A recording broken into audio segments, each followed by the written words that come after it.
I want to bring in Fred Guttenberg now. Fred lost his daughter, Jaime. She was killed in the Stoneman Douglas high school shooting.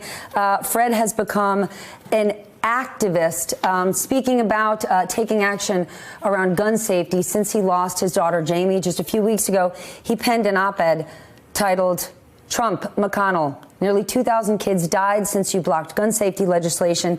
How dare you accuse Congress of inaction?"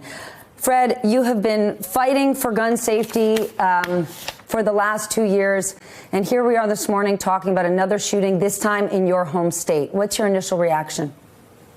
You know, Stephanie, a few days ago I was in D.C. I actually just got home last night attending the National Gun Violence Vigil in Washington, D.C. And while there was news of a shooting on another military base. And here we are, I think, 2 days later, and there's news of another shooting on a military base. My reaction is America is sick.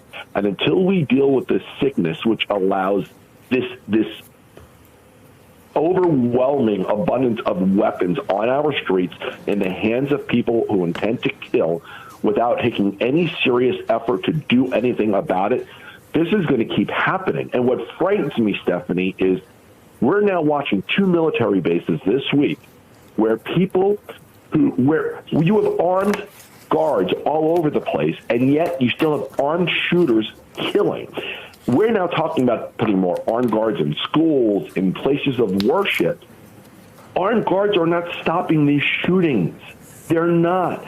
And if we don't take this seriously about how to grapple with the reality that we're allowing weapons in the hands of those who intend to kill, we're going to keep having these casualties.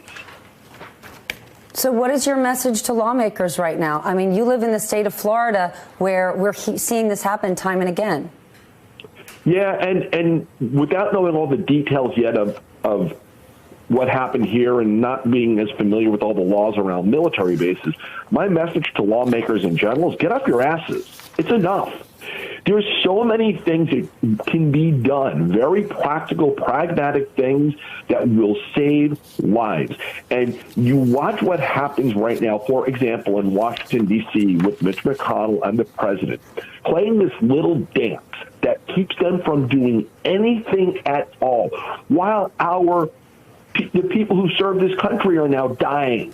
It's unbelievable. Get off your ass. Stop talking about the politics of let's do something. There are things we can do to save lives, but standing back and making politics of this and playing games isn't going to save anybody.